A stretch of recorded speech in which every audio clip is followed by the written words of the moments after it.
Hey, Tommy, we're going to be talking cars today, but we're going to be talking R.I.P. cars. One of the saddest topics in the automotive world. When cars say farewell, when they go to the great junkyard in the sky. And the top 10 cars that died this year I have right in front of me. So, it's a sad day, but, cars come and they go.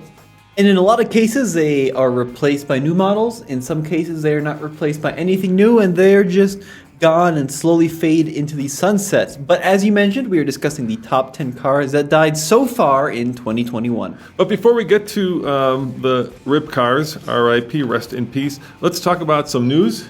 Okay. It's been kind of a slow news week, actually. Not a lot has happened. The biggest news, of course, of the week was that Stellantis kind of laid out their electrification strategy. Probably for all you Jeepers out there, the most interesting bit of news was that Jeep is going to have an electrified version of every one of their vehicles. Coming up next, the electrified Jeep Grand Cherokee, at least a hybrid. Yeah, and we have some new mottos for these brands in the Stellantis lineup, and some truly terrible models, I think it's fair to say. These are catchphrases that the new brands are going to be adopting, and they are, they're kind of cringy. I have a list of them. Do you want to know what some of them are?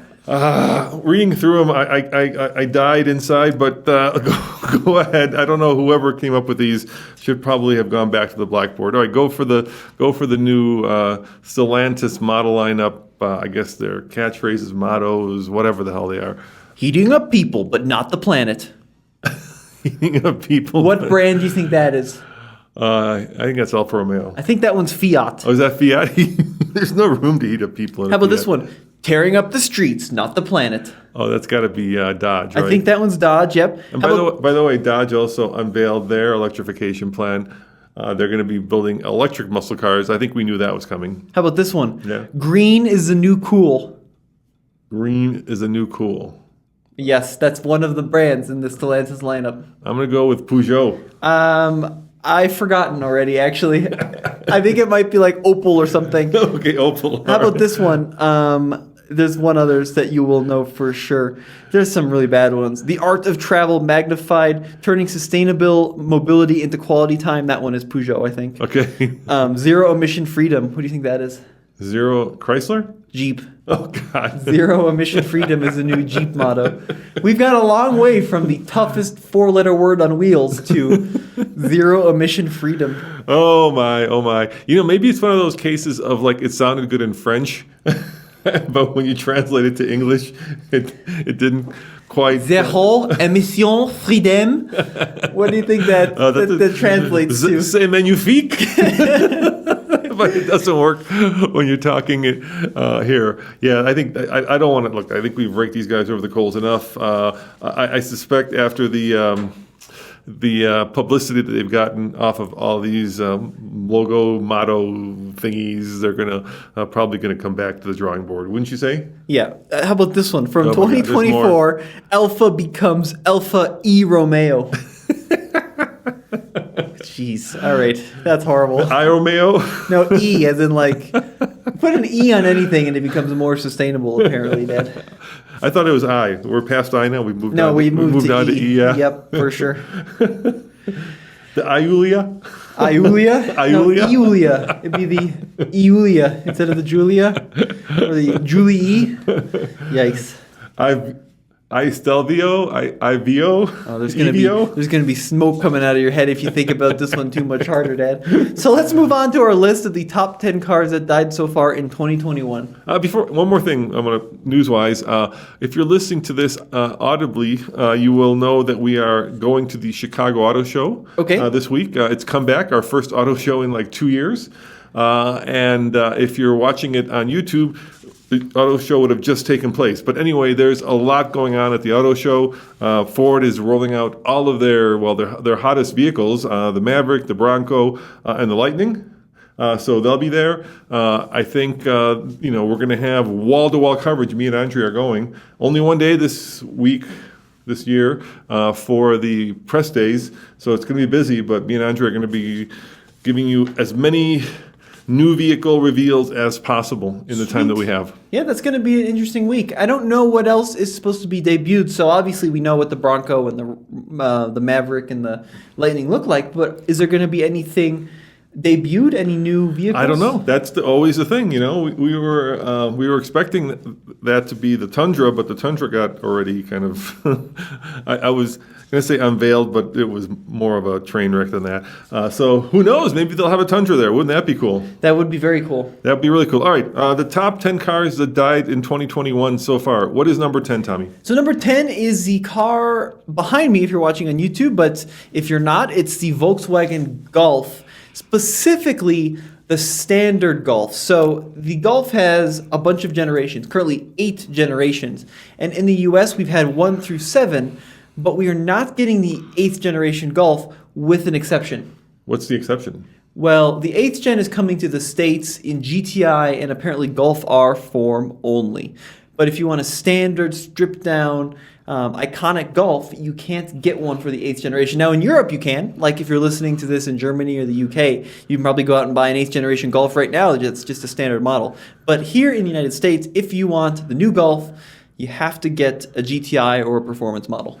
So if you want a Golf, you got to get yourself a Taos, a Tiguan, or an Atlas instead. Well, yeah, I mean, if you read between the lines, I think that the Tiguan has pretty much killed the Golf, because the Golf has always been like an entry-level family car, right? And now that's more of the Taos, because you Americans don't stop buying stupid crossovers, so that's what happened. You know, I love Volkswagen. It's one of my favorite brands. You know, they build some of the best cars in the world, but I am completely befuddled by their North American car strategy. You know, I think what is happening is that all the decisions about what cars to bring to America are taking place in Wolfsburg, you know, like the headquarters, and they don't take a lot of input from the folks here. Because look, Volkswagen should be ruling America. They were the first like non-American brand to really put down roots, right, with the Beetle way back in the day, long before the Japanese, long before the Koreans, and yet they're struggling, you know, selling many cars here. And I remember I was at Geneva, and I was having a long conversation with like the 5th or 5 CEOs ago of the Volkswagen North America dude, and I said, you guys need to bring the Amarok over, like ASAP, right? Yep. Which is their truck. It's a pickup truck. Yeah, you will sell the, you know, off of it. And he was like, no, chicken tax, you know, can't do it, too expensive. Instead, 2 cars they brought over that absolutely did not sell. The CC, don't get that at all, and the Arteon, right? These are cars that completely don't work, or maybe they do work in America, but nobody really wants them for the most part. They're such small niche players. And it's just, you know, confounding. The other one that they would have sold, and they were first, once again, right? They had the van, the California. Nathan and Andre got to drive it around California. A beautiful 4-wheel drive adventure van, you know, that would probably sell in the hundreds of thousands, even at a very high price point right now, because, you know, those things are red hot, right? We just took the Mercedes 4x4 storyteller van. We need to clarify what this is, because I think... Right, define it. It's a video. You can go check it out on... So there's in Europe, Volkswagen has a work van called the Volkswagen Transporter.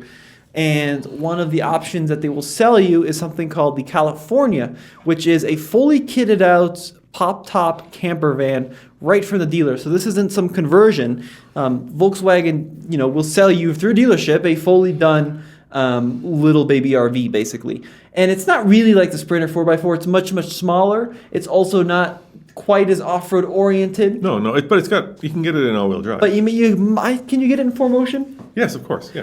But the point is, it's a really cool kind of retro look at the Westphalia version of the old school it's iconic incredibly Volkswagen. Thoughtfully designed. I mean, it's really well done, yeah. Tons of engineering, right? You've got everything, you know, everything you'd want in a little tiny van for overlanding, including like, you know, a sink, a refrigerator, curtains, integrated picnic chairs, integrated picnic table. I'm starting a movement to kill the word overlanding.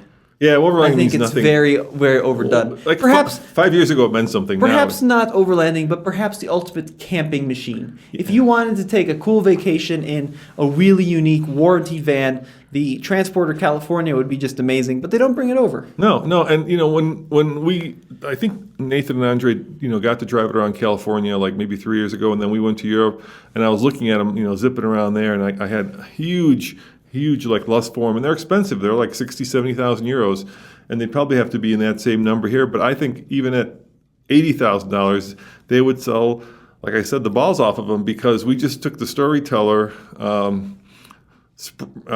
basically Sprinter Mercedes, right, to Moab, and that bad boy was 195,000, and they're selling them because there's like a 6-month wait to get one. So I don't understand like who's doing the product planning in Wolfsburg, but it feels tone deaf to what's happening in the market here. So the base Golf, though, bringing it full circle here, great little car in the 7th generation and the 6th and the 5th. And it's a little sad that we're not getting it, but at least for those looking for the performance version, they're not killing it altogether. And the GTI is still on its way to the States. Why do you think they cut the Golf? Why? It's just not enough sales? I don't know if the sales Nobody's buying cars? They're selling so many Tiguans and now hopefully the Taos as well, the little crossover, that I think they think that class is no longer interested in buying a little hatchback. They'd rather buy a hatchback with some cladding that's lifted and marketed as an SUV. Maybe they should have thrown some cladding on it. That's right, yeah. They did, the All-Track. That's what the All-Track was. Yeah, but I'm saying just on the Golf. Maybe throw some cladding on the Golf. Well, that's what a Taos is. The Taos is not like a full-blown SUV. Give it a 1-inch lift. That's what the Taos is. It's just the worst Golf. Dude, the Taos, I hate to say this, but the Taos is a little bit early out of the oven, let's say. That transmission has issues. We just reviewed it. Check out our review of our TFL car. It's a really cool little car, but in terms of actually off-roading it, it's a little half-baked in some respects. I think the transmission tuning is especially problematic right now. I do not understand the want of this class of car. The Mazda CX-30, the Toyota CHR, the Corolla Cross now, the Ford EcoSport. I mean, basically, you're just buying yourself a worse hatchback. It's a little bit taller, but it handles worse. It's less fuel efficient than a traditional hatchback because it's more weight and it's taller. I mean, you're not going to take it off-road because they can't go off-road. What's the appeal? I should kind of clarify. It's not the transmission tuning. It's a transmission tuning in the Taos with the turbo engine. The two are like when the power comes on, there's just horrendous turbo lag, and then when it does actually... it's not a very... It's like the two aren't talking to each other. The issue with my opinion, is not that the Taos is all that bad. It's just that... No, the Taos is amazing for amount of room. It's an amazing amount of room in that. That class of car, I'm saying, makes no sense to me. All of them. The Volkswagen, the Ford, the Toyota, the Honda. I mean, just build a normal hatchback. Go buy that. It's a better version of that car. Look, one of the most popular cars out there.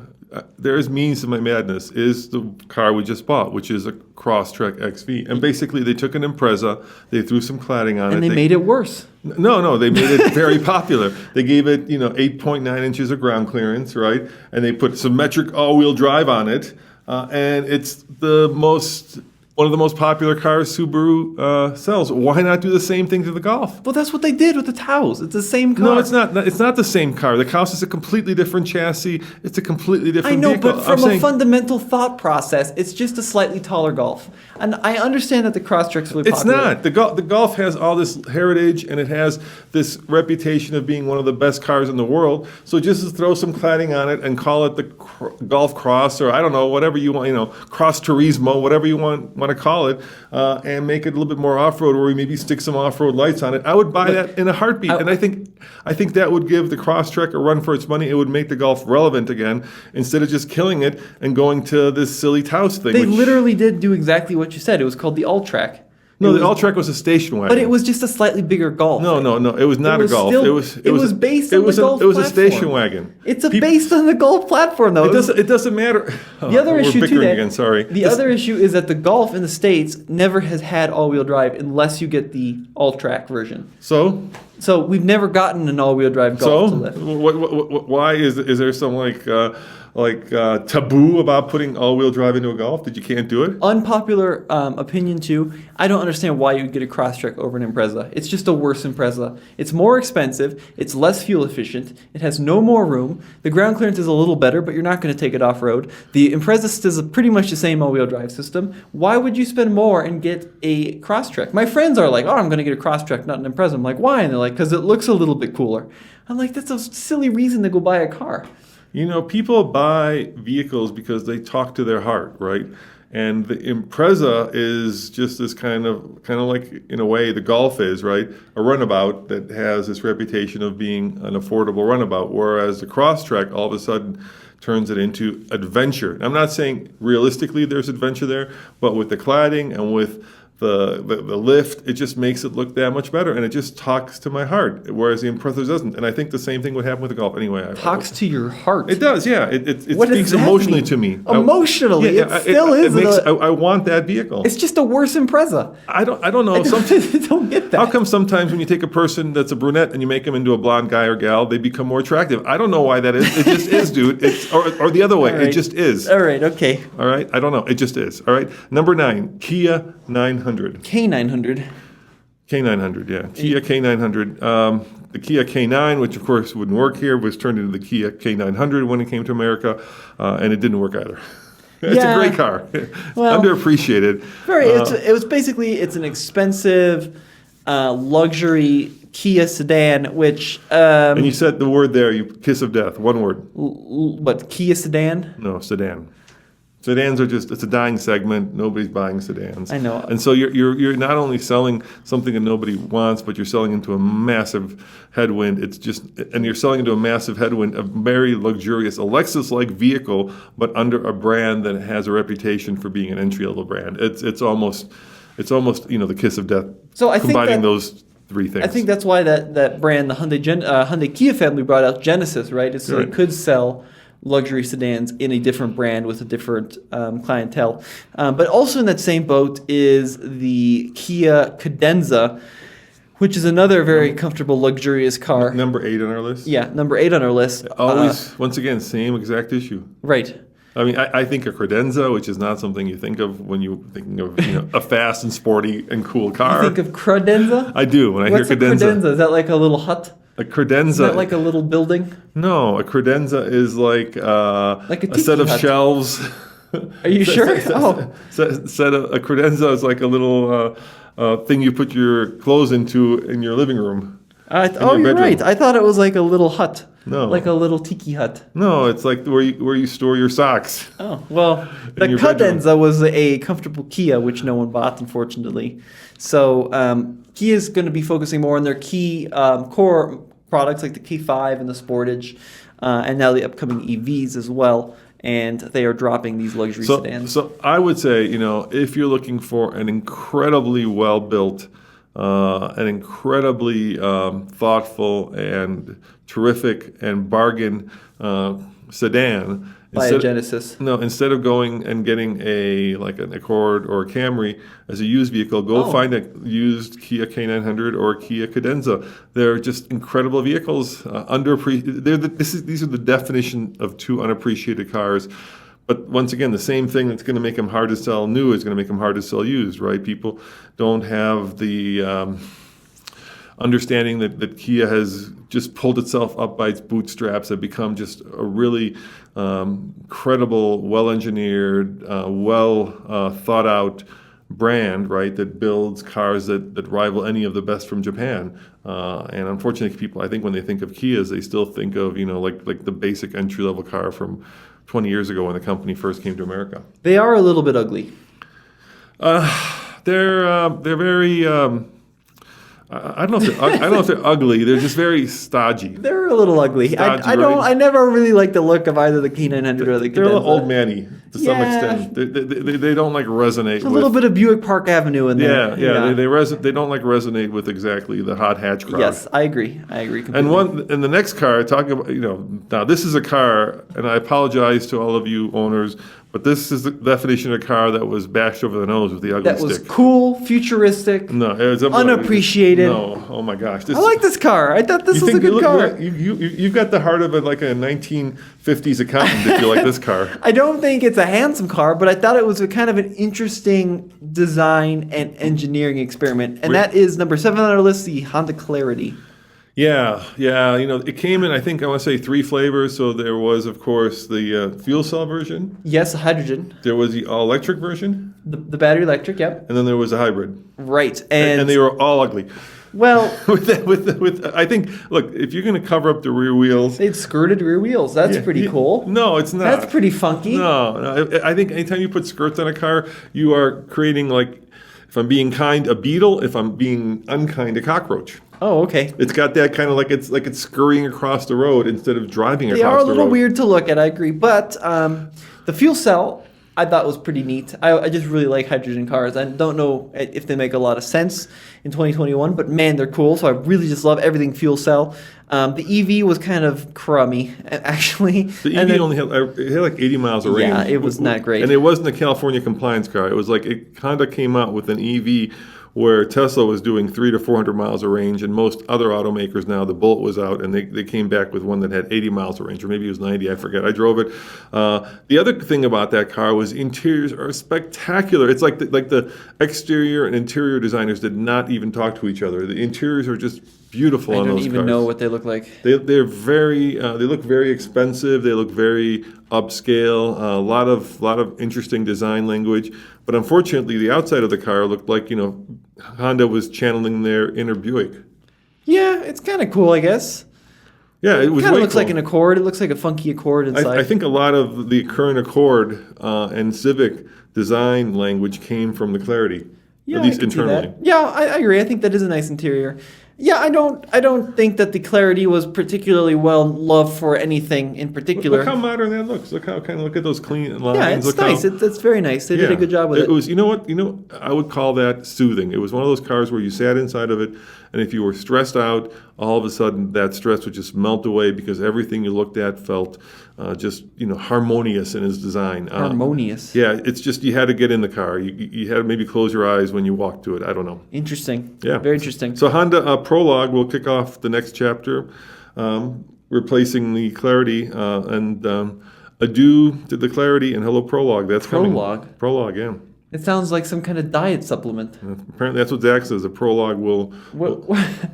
That must be the new the replacement. Some kind of procedure you get at the dermatologist. What is that? A Prologue? I'm not aware of the Prologue. I'm not up on the Prologue, but yeah, it will apparently take over from the Clarity. I mean, is it Prologue? It's Prologue. Prologue.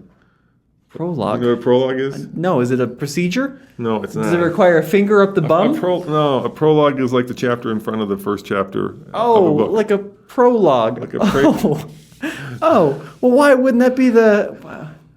Why would they... But this is coming after the Clarity. Right. And not in front of it. That's... Dude, I don't know. Maybe like a postscript? Maybe the Honda postscript? I don't know. Honda has some funky names for some of their cars. I don't know if I like that. But maybe it'll be cool. It's better than ZX14-395, which is what everybody else is going to. Well, that's the new Toyota. Q15, Z58, whatever they are. Toyota for their new... Yeah, Toyota's that new electric crossover. Look, they took the name from Samsung, actually, on their TVs. One of the coolest cars ever that was a Honda was a Prelude.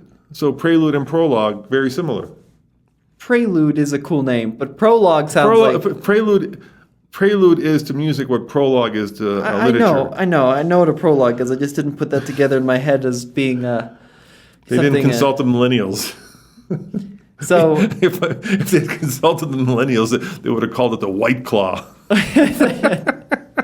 Probably true, Dad. Or Monster Energy. Probably 6 Hour Energy. The new Honda White Claw. Yeah.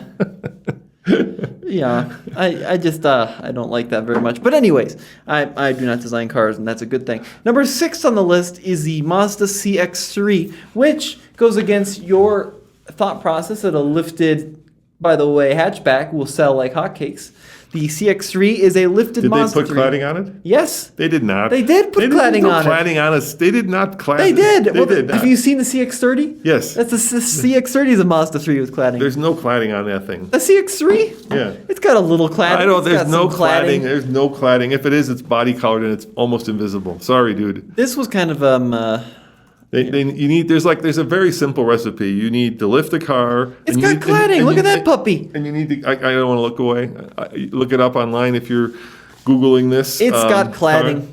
You need this. I think the recipe is you need to give it enough of a lift to notice that it's actually taller. It can't just be a little bit of a lift, right? The Subaru Crosstrek is 8.9 inches, which is a significant You need to amount of lift height. it enough to make the fuel economy and ride and handling worse, is what you're saying. That to me does not look lifted enough. It's lifted. It does not look. It's got cladding. Look, the whole side is cladding in the CX-3. You also then, which this doesn't have as well, right? You also need to give it kind of the marketing? the language of off-roaders. so that jutting out front jaw that I see on that car is not the language of off-roaders. What do you mean the language of off-roading? Is this like it's not a skid plate. That language, good approach departure angles. That language says to me, I'm gonna break my chin on the first rock that I hit. What do you mean the language? Like a spritzer? The design language of off-roaders, right? So you need good approach, departure angles, good breakover angle. You also need like off-roady wheels. Those are nothing, if anything, but Mazda just does not build. And I'm not sure they know how to build off-roaders, right? That's the one thing Mazda doesn't do. So what you're saying is they need to make it look off-roady, but not actually have any of the off-road credentials. Yeah, that works. Oh my goodness! That works. What is That our car absolutely market works. in 2021? Look, Tommy. I mean, think about look at what hot hatches did, right? Most of the aero cladding on even the Honda Type R, most of that stuff that's on there, right, does some aero, but for the most part, it's cosmetic. But here's the issue with that argument, is that the hot hatch actually drove and handled like a sports car. Yeah, and this will too if you give it a good approach, departure angles, and good tires and good wheels. A RAV4 TRD off-road does not drive and handle off-road like a 4Runner. Well, once again, I think the analogy is perfect. You need to give it not just the math, but also... what you're saying there is that a base Crosstrek, because it's got the language of off-roading... The design language of off-roading. is... an actual off-roader, because a Golf GTI in 1978 could handle and out-accelerate. What are the two most important things when you're off-roading? I think it's a low-range transfer case. No, is number one. No, for that's me. serious. We're not. That's well, that's what you need for off-roading. You need a low-range transfer case. What you need is good tires. That's which the most important. Our Crosstrek doesn't have. And you need a good enough approach angle. No, I would say ground clearance. Ground clearance is more important. Those two things. If you get those two things, you can take any vehicle off-road. No, you can't take it. Yes, you can. Dad, this is what you're saying though. Is you're encouraging people to go take like a RAV4 TRD off-road, and they're gonna find it they're selling the. I know, but just because it looks like an off-roader doesn't mean it is an off-roader. Once again, Tommy, would you take a Crosstrek off-road? Like I remember those Evos that had those little shark fins on the roof. You think those things did anything at 50 miles an hour? No. Those Evos out-accelerated Ferraris of their day. I mean, they were super fast. Yes, and a Crosstrek will go places that a Golf won't. I know, but it won't go places a true off-roader won't. It doesn't matter. It doesn't matter. That Evo is not going to take on a race car. But in the 70s... You can't compare it to that. It's not going to... In the 70s, when the hot hatch emerged, it could take on high-performance car. No, it wouldn't take on a... No, they were quick, but they were never like...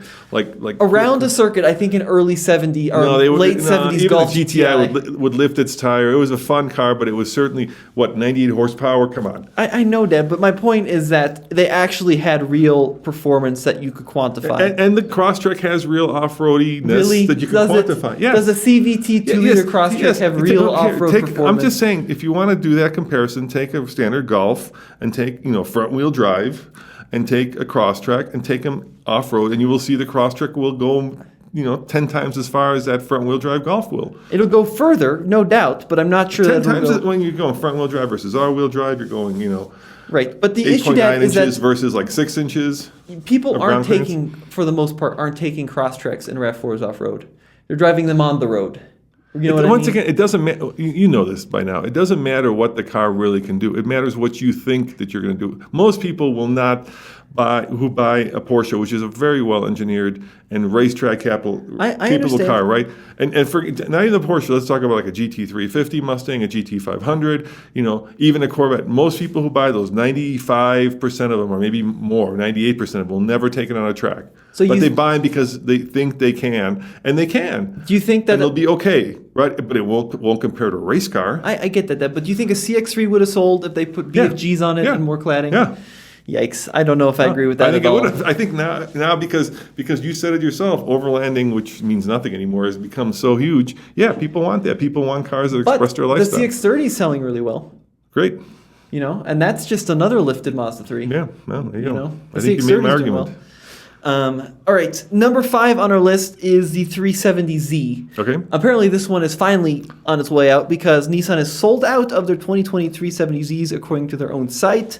And the new Z car will debut on August 17th. It should have a twin-turbo V6, an all-new body, new tech, and so on. I just got the invite. Nice. Yeah, it's in New York. Sweet. I'm really excited for that. The 370Z was a continuation of the Z car.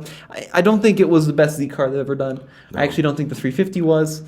Either, but hopefully the 370 brings back some of the essence of the performance. So as you know, your grandfather, my dad, was a huge Z car fan. He had a ton of them. I had 3 of them, and the last Z that I purchased, and maybe if this means anything to anybody, but was the 300ZX twin turbo.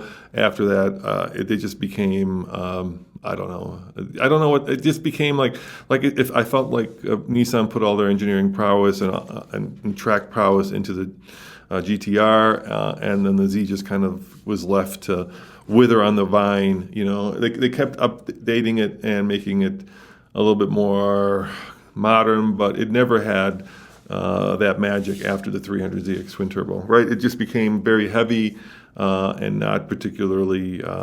Even the Nismo versions, which were better, still, I think, lacked that magic that the original vehicles had. And I can't put my finger on it. I drove the 350, I drove the 370. Maybe it was a lack of the turbos from the one that I was used to. I don't know. Why do you think those cars just never resonated that much? I just don't think that they offered the same level of performance, especially in a straight line, for the money that the old ones offered. So especially like the twin turbo ones and most of the turbo Zs, I think, offered a lot of especially straight line performance, which is what people often buy cars from, relative to like Mustangs and Camaros at the time. So I was, and the new one just doesn't. I was a guest of Nissan at their historic collection, and I got to drive the first Z, right? The 240. Yeah, and that was just magic, Tommy. That had that incredible ability to be not this is what the GT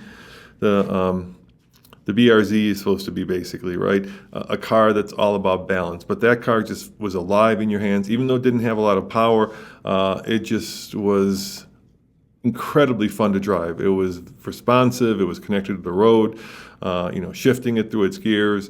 It was happy to oblige whatever you wanted to do to it. And it just felt really fun to drive. And that's a really hard thing to do. And plus, I think styling-wise, they also hit it on the nose, right? Because they had that long, almost Jaguar-esque nose with, those classic proportions.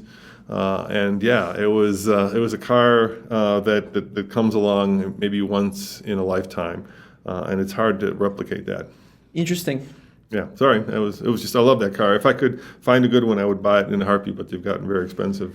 So number 4 on our list is, we're going to have this argument again, is the Volvo V90, the standard wagon. Well, we'll read what Zach wrote here. Yes, the regular wagon, not the cross country. Because the crossover has killed it. Once again, another reason I don't understand. The V90 looks better than the cross country. It drives better than the cross country. I think it's more fuel efficient. It's a better performing vehicle. But for some reason, the cross country is still going on because consumers just want cladding and, like you said, slight bits of big tires on their cars. And that's what the cross country has that the V90 doesn't. Well, these numbers are interesting. Yeah, they sold 1,500 V90s in the past 3 years, from 2017 to 2020, and they sold 132,000 XC90s in the same time frame, which is granted bigger and not quite the same class. But Volvo confirmed that the V90 will not be coming back for 2022. The V90, by the way, was special order anyway, so you had to go to your dealer and be like, I specifically don't want the lifted version. I want the sporty one. Well, you know how I said at the beginning of the show that sedans are almost all but dead, a dying segment? Yes. There's one segment that is actually like racing it to the grave and is, in the lead right now, and that is, of course, the station wagon. The station wagon. Which Yep. is a huge shame. I love station wagons, and talking about one of the best station wagons that's unheralded or unappreciated is the V60, right? The smaller wagon that Volvo builds. Yep. I took that off road as well. Just an incredible car. Once again, they have like a cross country version of it that is just a lifted looks appearance. But yeah, I love my Volvo wagons. And thank God that the Europeans are still buying them. But here in America, it's just gone right now. I don't know why the wagon is out of favor, and the crossover and the SUV have taken over. But it's not just dead, but it's put a nail in it, and unfortunately, throw some dirt and walk away. And I'll say this for the last time because I know it's not a popular opinion in the new car market. If I have a choice of buying a station wagon or a crossover, 100% of the time I get the station wagon. Every Because- journalist says that, but nobody. Yeah, I know, but nobody buys them. And I do think that you're right. People do want the perception of having, the adventure lifestyle. But a station wagon will drive better than a crossover. A dog can get into the back of it, actually. Lower to the ground, Yes. yep. Handles like a car, right? With the utility of It's sexier. an SUV. I think it looks better. Yeah. Anyways, look forward to reading those comments. I think part of it too is because of the higher seating positions in a crossover, or the even higher position in like an SUV. Think of like the Defender. I think a lot of people like being up high, being able to see over the tops of sedans, being able to have this kind of, let's call it the Land Rover command driving position. I think that's what sells. I think when you get inside of a station wagon, you're down low and you're more of kind of in a sports car, but at the same time on the road you feel a little bit inferior, if I can even say that. I Sure. think that's true to all the people who are driving around in their crossovers. Yeah, I understand that theory. Yeah, and I think that is part of it. I don't buy into that theory, but I understand why someone like my mom especially likes to be in an SUV because she feels like she has more control Well, she had the wagon, right? She had the Volvo. right. And then she moved from that. We went from the Volvo wagon to an SUV, a crossover, and now she's had nothing but crossovers. Yep. Yeah, I know. That's what. And I've suggested that's buying a the wagon, trend. but she just looks at me like I'm She's crazy. like, no, it's too low. I can't see over traffic. Yeah. All right. So number 3, the Honda Civic Coupe. So Honda announced that the 2020 Coupe is going away, but now that we have the newest generation of Civic, it's not coming back in the new car. Not that you saw many Civic Coupes anyways. We're still going to get the normal sedan and hatch as well as the SI and Type R. SI is now sedan only and Type R is still a hatchback. And by the way, I just want to. I don't like to leave questions out there. My wife and your mom is driving a BMW X5 right now. In case people are wondering what she's driving. Yep, she has an X5. Yeah. So going back to the Civic, the SI and Type R are manual only, which is interesting in a market that is moving away from manuals. I think this is pretty silly, actually. We were talking about this in the car yesterday about the Viper having manual only options. And I was also talking to the engineer behind the Fiat 500 Abarth, the little performance Fiat. And they sold so many once they introduced the automatic transmission in the Abarth. Look, here's the thing. I'm going to blame mainly the Germans on this one. Whoa. But let's face it, the Germans have killed the coupe. When the four-door, the sedan was a four-door, the coupe was a two-door, right? That was very simple. And the shooting brake, if you're, into like the traditional names for these things, was a station wagon, right? Or the some kind of weird wagon, yeah. Right. That was. I mean, there were 3 kinds of cars. Once upon a time, Those were the good old days. I there was like a those sedan, days. a coupe, and a wagon. Those were simple days. We didn't have crossovers. What a time to be alive. And then the Germans decided, nein. The coupe will have 4 doors. And I'm like, no, it shouldn't have 4 doors. It should have, that's what makes a coupe so cool, right? These long ass doors that are impossible to get in and out of when you park them at the local grocery store because they swing out like 15 meters past the car. But it's what makes it sexy and fun and different. And it says that, I am youthful and ready to rock and roll. And then they decided, you know what, you can have your cake and eat it too. So what we're going to do is create a 4-door coupe. And then basically that created a vehicle where it was confused as to its own identity, and the back seat became unusable. And then they had, especially BMW, so then they had the X5 SUV, which was great, makes a lot of sense. The little SUV, the big SUV. And then they made the coupe version of the SUV, which made less sense, which is the X6. I agree. Right? Yeah. And then they decided to split the gap with these horrible things called the GT. Do you remember the GT? They took like a 3 and a 5 series. Yeah, they're still there. And I think they killed them finally. I don't think you can get the GT. Because the GT had those hideous, like, half coupe, half station wagon rear ends. I'm pretty sure they're dead. I think you can still get... I don't think you can get the GTs. Why don't you Google it, and I'll keep doing my rant about... The GTs were just terrible. About the four-door coupes. The reason that the back seat is unusable is because they kept the roofline of the coupe, which was low and kind of stretched out, which doesn't work in a four-door because then you try to get in the back seat, but you basically have no headroom or shoulder room, to say. So it looks like you should be able to, like in a sedan, it looks like you should have room back there, but then when you get into it, you don't.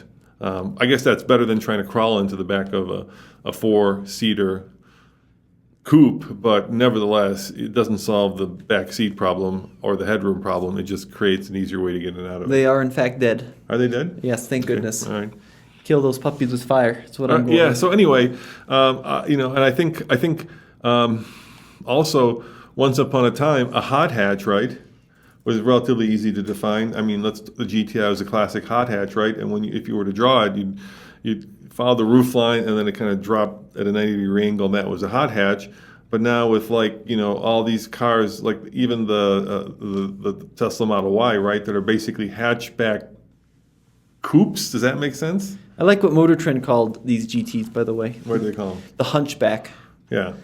Yeah, and so I think there's just a lot of confusion now, right? They look like some cars. It's funny because some cars look like they should be a hatchback, but they're not, right? They have. Yeah, I know you're looking at the BMW there, but you see what I'm saying, right? There's some cars that look like it should be a hatch, but then it's got a traditional trunk. Yes. And then there are some cars that look like they should have a traditional trunk, but then the whole back open. Hatchback. Yeah, and I think that's created so much confusion that it just has made it difficult for manufacturers now to define the segment that they're selling into. I was just in that same predicament. I was looking at the new BMW i4, which is once again kind of like that fastback coupe-looking sedan design. And on my video, I lifted up the trunk area, and the whole thing lifted up, and I said kind of like a hatchback.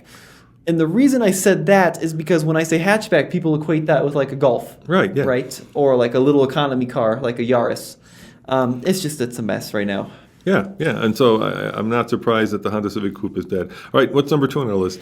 Mazda 6. So the Mazda 6, the midsize sedan, is no more. The front-wheel drive platform is on its way out, but apparently there's a new rear-wheel drive platform coming with apparently a rumored inline 6 and plug-in hybrid options.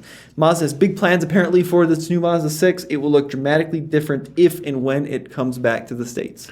You know, the Mazda 6 was one of the best cars in its segment. I don't think it got the respect that it should have gotten. Yeah, I agree. It was or is a great looking car. It's got incredible driving dynamics. It's well built. But yet, when you think of Mazdas, there's only one car, like 2 cars, but really only one car that means anything, and that's the CX-5, right? That's the one that overwhelmingly sells. And then there's the Miata. Well, I think those are the two. Like it's like that's kind of the dirty secret of Mazda, right? Ford's dirty secret is that the F-150 is a goose that laid the golden egg, and people know that because they take pride in it. But with Mazda, it's really the CX-5. I think they're selling a lot of CX-30s.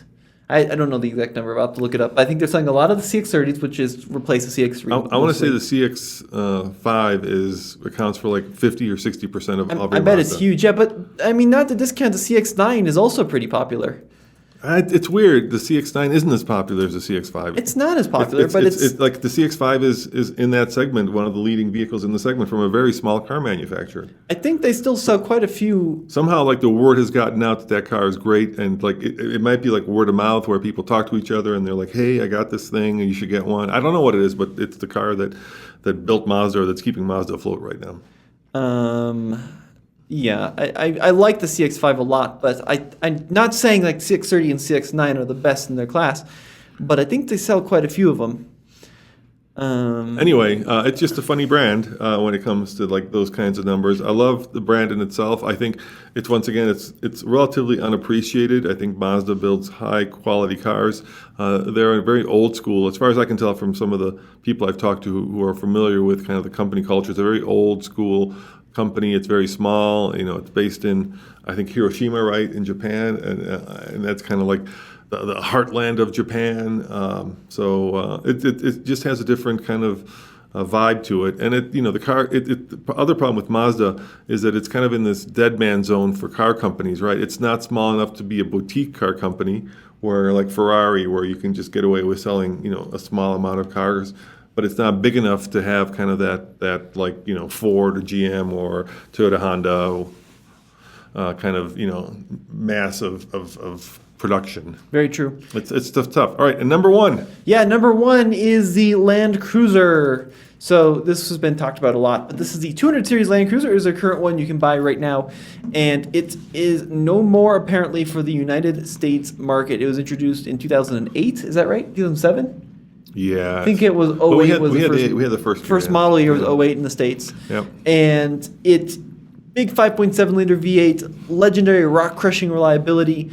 And there's a new one that they just released or unveiled for foreign markets, but apparently that one's not coming stateside.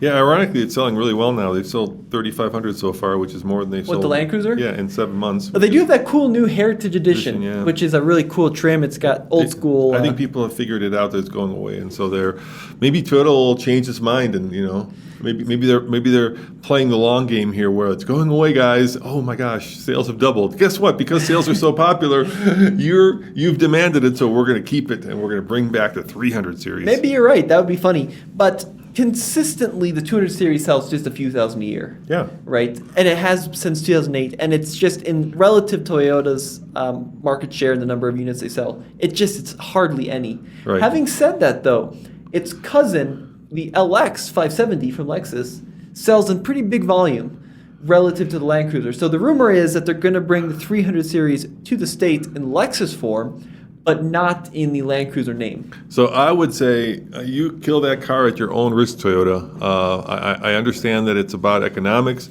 but there are certain cars in every brand that carry that brand's DNA, right? That represent the best of that brand. And with Toyota, it may not represent the general Toyota brand. I think if you look at a Toyota, probably the vehicle that represents its brand more for the general buying public is a Corolla, right? That they sold. Corolla, by the way, is the best-selling car ever. People think it's the Beetle, it's the Corolla. So that's the car I think that carries the DNA for the brand. But the DNA for the off-roading part of the brand is definitely in the Land Cruiser. The number of people who have a warm spot in their heart, the number of people who have owned them around the world, not just in America, is incredible. There's a giant community that's built around them. It's like the product that significantly represents Toyota's off-road kind of cred. And like I say, even though there's a Lexus version of it, when you kill that, you do it at your own peril, because I think that the ramifications are more than just the cost of only selling 3,000 a year. It's just I think it says something about you as a brand when you kill your most iconic off-roader. Very upset over there. I personally am fine with the Land Cruiser dying in the States, with the big caveat, if they bring back a vehicle like the FJ Cruiser, because I love the Land Cruiser, but it's just gotten so expensive. I mean, we're talking about a $90,000 SUV here, and they start at like 85 or 88. I would love to see the FJ Cruiser come back, still maintain that somewhat of the Land Cruiser lineage, to compete with the Bronco and the Wrangler and that class. I think that'd be hugely popular. I think you put your finger on it, Tommy. I think Toyota had perhaps some of the worst timing in the industry. They killed off the FJ Cruiser just as off-roading and overlanding was becoming the thing. And Nissan with the Xterra. And Nissan was also really bad timing. Right. I mean, Jeep is on track to sell 250,000 Wranglers. Who would have thunk, right? It's insane. $250,000 Wranglers. And the buzz around the Bronco is just through the roof. Through the roof. You can't get a Bronco. They're sold out for the next year. And right before all that happened, Toyota basically took the most capable competitor to those cars, which was the FJ, right? I mean, there's a 4Runner, but the FJ was the one. If you're going to compete against the Wrangler, more of the fun vehicle. Yeah. It's a lifestyle vehicle. The 4Runner is more of a just a traditional vehicle, but the FJ is definitely a lifestyle vehicle. So is the Bronco, and so is, of course, the Wrangler. And they decided to to pull the plug on it. Only in America, though. You can still buy them in places like South Africa and the Middle East, I believe. For the FJ Cruiser? Yeah, but it was pretty old. I mean, that's another vehicle that came out in 2007, I think, was the first model year. Sure. I mean, you got to update it. Yeah. What I'd like to see is just take the current 5th generation 4Runner, rip the body off, put something cool, retro, and convertible on there, leave the 4-liter and the 5-speed, whatever, and they'll sell a ton of them. Here's the other thing, Tommy. Right now, you know what's one of the hottest segments out there right now? What? Big SUVs. They're having their moment. Big SUVs are yes. Like I'm talking like Tahoes. I'm talking Yukons. But they Navigators. have a player in that segment, the Sequoia. It's old and it's not exactly rocking it. Right. But I'm saying that segment is one of the hottest. If you chart like the crossover SUV segment, that segment is on fire right now. And when that segment is on fire, they're killing their best vehicle in that segment. But it's too expensive. I mean, how much is a Tahoe now? How much is it? 49,000 or something. No, not when you get the off-roady one. The off-roady one's what? Z71. 67, 70 if you want. Yeah, now you're approaching Land Cruiser. You're 20,000. How about an Escalade? Yeah, but Escalade is a premium brand that competes with the Lexus. So the one we had here, how much was it? 112,000? Right, and that competes with the LX 570. The Land Cruiser is just a weird. It's just a weird thing. I mean, it's a great vehicle, one of the most long-lived vehicles you can buy ever. But it's just Land Cruiser people are going to buy Land Cruiser, and if you're not a Land Cruiser person, it's hard to justify spending $90,000 on a Toyota badge. It just is in the States. I guess it's kind of like, to me, it feels like, let's say that, let me give you an example of what I'm talking about. Let's say that... So, let's look at our neighborhood, right? Our neighbor buys a lot of fancy cars every year, and he is pretty brand focused, right? And he just went out and bought a Defender. He's had an X7. He's well within this Land Cruiser price range, but I don't think it's ever occurred to him, partly because of that Toyota badge on the front of it. He'd probably consider the LX. The LX is the same vehicle, just as long-lived, but it's got a more panache around it, and the Land Cruiser just doesn't have that among that luxury segment. I'm just saying, it would be like, let's say that you go to the coffee shop and the hottest new drink is a cappuccino, right? I'm just picking a kind of drink that people, all of a sudden, everybody decides, the coffee I want is cappuccino, right? And you're Toyota, and you're like, you know what? Let's do it with cappuccinos. We don't need them anymore. But they have the Sequoia. I don't get it. And they still have that It's not class. the same, dude. It's not. I know it's not the same. The Sequoia. I don't even know how to spell it, let alone seriously, let alone having the same brand value that a Land Cruiser has. There's a Q in there somewhere. But my point is that I don't think anyone's like, well, I have my Armani suit, and I'm thinking about buying a Navigator or a Mercedes GLS. You know what I'm going to do? I'm going to go buy a Toyota. Now, if the Land Cruiser was $50K, oh my God, they'd sell, I think, a lot of them in a lot of ways. All right, let me give you another example, okay? Which, once again, I think if you kill this, you do it at your own peril. Let me give you, I think, a very pertinent example, right? Right now, what Mercedes has the longest wait and has the highest markup, which out of all the Mercedes... The G, exactly. There's like 3,000 models, and the one that everybody wants is the G. But why is that? Because it's new and because that segment is red hot. No. People want the G because people on Beverly Hills drive G-Wagons. Yes, and if but people on Beverly Hills don't drive Land Cruisers. Yes, they do. They do not. I've never seen a Land Cruiser on Beverly Hills. Believe me, people in the know, it's one of those things like if you're in the know, you drive a Land Cruiser. The problem is, it's old and it's been around a long time, just like the G, right? And when the new G came out, it exploded because all of a sudden it became cool and hip again. Even in 2008, no one was driving Land Cruisers. Yes, they were. I guarantee that if Justin Bieber pulls up to the Oscars in a Heritage Edition Land Cruiser. No, it's not that same thing. It's okay. The G is like, if you're like cool and too hip for school, then you drive the G. But there is just as much there's new money and there's old money, but there's just as much old money like think of the Hamptons. Now I'm not thinking of Beverly Hills. I'm thinking of like the Hamptons, like places like that, right, where there's a ton of old money. Those people are all driving Land Cruisers, and they know the value of that vehicle, and that's an underground kind of like sure. There's Land Cruiser like people. status and demand. And if they built a new one, I think, or if they brought in a new one, I think it would have that same kind of trajectory that the G-Wagon had, where it's the most popular Mercedes, and you can't buy it right now. Yeah, but the G is popular because it's a status symbol in rap videos. But it's also old school money versus new. But even if they bring a new Land Cruiser in,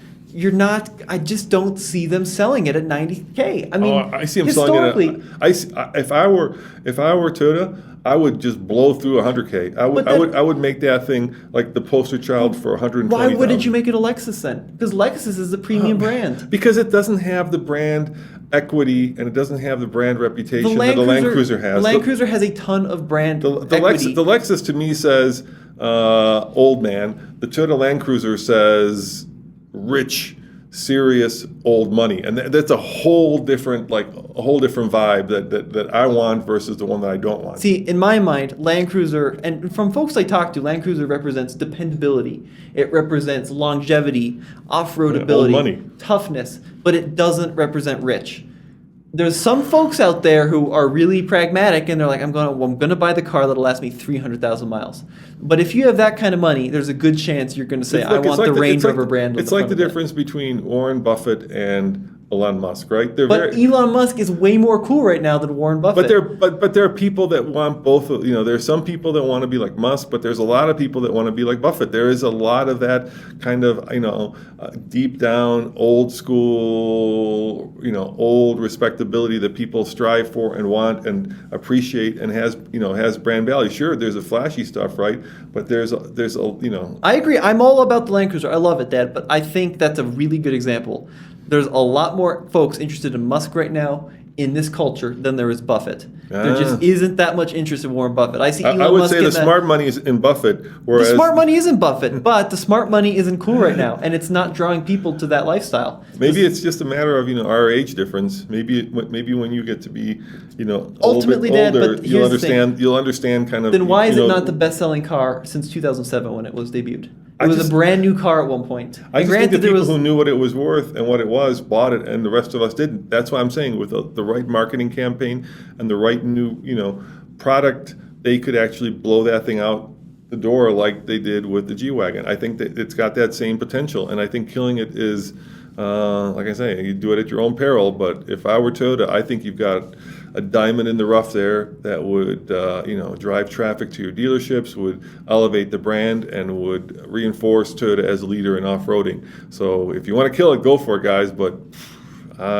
once again, Tommy, it's a matter of perspective. I think what we see here in America is very different. Oh, totally. From what people see in Wolfsburg or what people see in Japan. I agree, but the issue is can I give you another example of that? I can't speak to what people see in Australia or Japan. I just don't know what their culture is. I'm just speaking from my perspective as an American in America. I'll give you another example. When we were recently at Toyota, right, somebody suggested that with the new Tundra, they should brand it as a Lexus. And the CEO of the head of Lexus, and the leadership team was up there. They all looked at the journalist like he was crazy, like nobody's going to buy a Lexus pickup.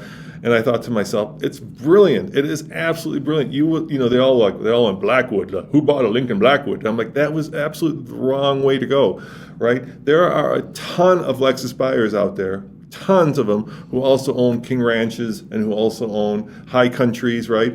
And if they were to walk into the dealership and there would be a Lexus pickup sitting there, I bet you as many would buy them as opposed to walking across the street and going and getting yourself a King Ranch at the Ford dealer. I think they would. I just think they would, because the Lexus experience in the dealership is so refined and so great that people would buy that pickup because they would know that it's got the Lexus Toyota / off-road ability, its brand value for reliability. It's got kind of that new kind of like chicness that hey, I have a Lexus pickup truck. And the people on the management team thought I was, that the journalist and that I was absolutely crazy, that it makes no sense, that nobody's going to buy a Lexus pickup. And I think it would sell through the roof. Of course, I don't have, a couple $1 billion to bet on that.